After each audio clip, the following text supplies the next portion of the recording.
Have you ever wondered about the glass in a window? We look through it every day but rarely stop to consider what it's really made of, or how it works. It seems solid, yet it holds a secret. Glass is more mysterious than it appears, quietly defying our expectations.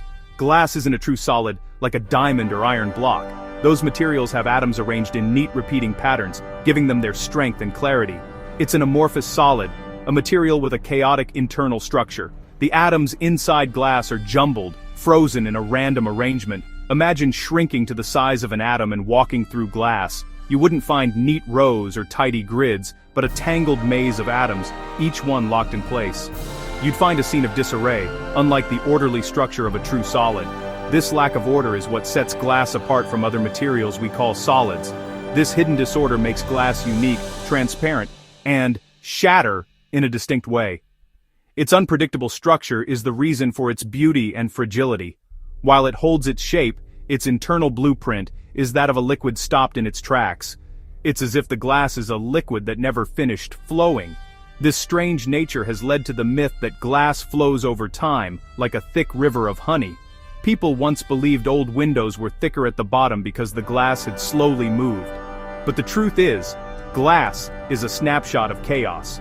A material that remembers its fluid past.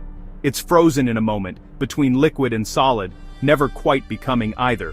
It's a fascinating material that challenges our basic understanding of solids and liquids.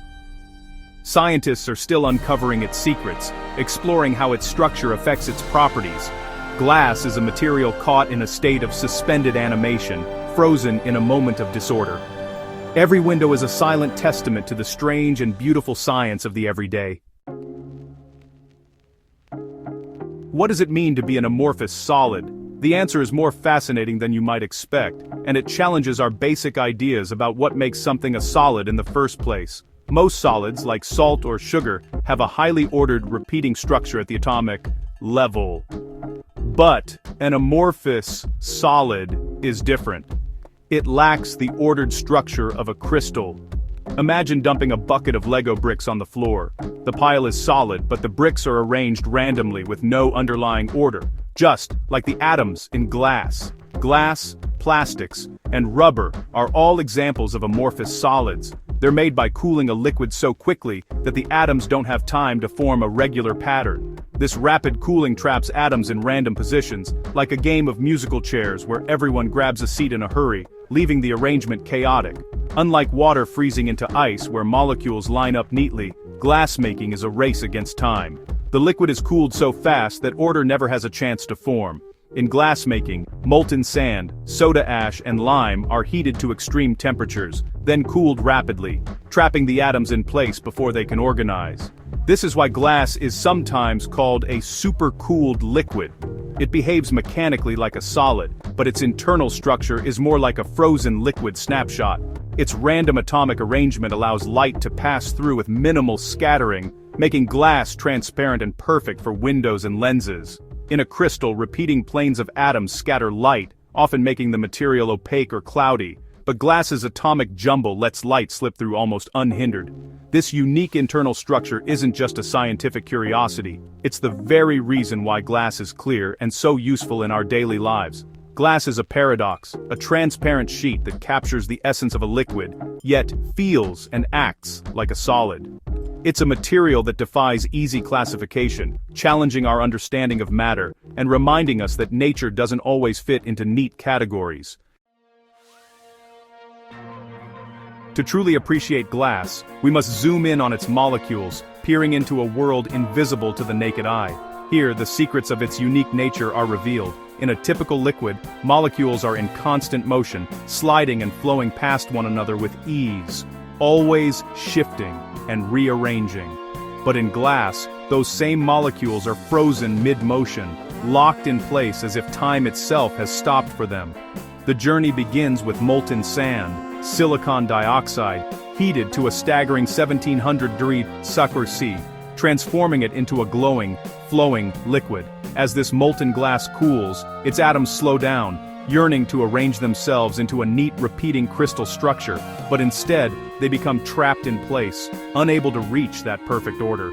At the mysterious glass transition temperature, the material becomes rigid and solid to the touch, yet its internal structure remains disordered, like a liquid paused in motion. It's a liquid frozen in time, a material in a state of arrested development, forever caught between two worlds. This unique structure is what gives glass its remarkable transparency, allowing light to pass through almost unimpeded. It also fuels the persistent myth that glass flows slowly over centuries, a story born from its liquid-like nature. Unlike a perfect crystal, glass is not in true equilibrium. It's a snapshot of its liquid past, a memory preserved in solid form. The atoms vibrate in place, lacking the strict order of a true solid, yet never quite free like a liquid. Glass is a fascinating material, a liquid that never completed its journey to solid, forever balancing between chaos and order, and capturing a moment in time for us to see.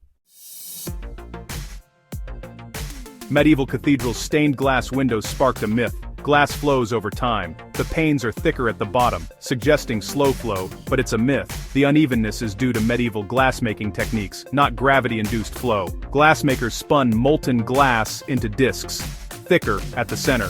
When cut, glaziers placed thicker edges at the bottom for stability. The myth captivated imaginations, but modern science debunks it. Glass is stable, not flowing like a glacier. The story is beautiful, but the reality is that glass is more stable than the myth suggests.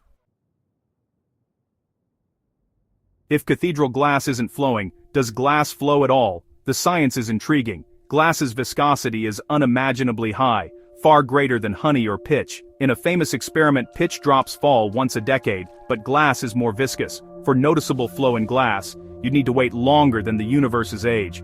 Your window isn't moving, it's not slumping in its frame. The idea of flow on a human timescale isn't supported by evidence. The forces holding glass atoms are strong, keeping them in place. Theoretical flow over trillions of years is possible, but it's academic. Glass is stable, more likely to be destroyed by external forces than to flow. Is glass a solid, a liquid, or something else? This question challenges our definitions. Glass is rigid and shatters like a solid, but its internal structure is liquid-like. True solids have a crystalline lattice, glass does not. Some call it a supercooled liquid or amorphous solid, acknowledging its hybrid nature. It's in a metastable state, stable for a long time but not the most stable. Some physicists argue if it doesn't flow on a human timescale, it's a solid. Others see glass as a liquid, with high viscosity, a continuous transition from molten to glassy. This debate shows nature's complexity, challenging our neat categories. Glass defies easy classification, forcing us to rethink our understanding of matter. It's a material that blurs the lines between solid and liquid, a fascinating enigma. Glass's story is a metaphor for our world, reminding us things aren't always as they seem. A seemingly solid object can have a hidden dynamic nature. The window you look through holds the memory of a chaotic liquid. This duality is a lesson in perspective, extending beyond glass. We are surrounded by slow processes of change, like mountains and coastlines shifting. Our lives are brief snapshots in a world of slow transformations. Glass challenges our definitions, showing science as an ongoing conversation. It's a reminder that even solid things are subject to time and change. The most significant transformations happen so slowly, we can't see them. Glass is a piece of frozen chaos, a profound reminder of nature's complexity.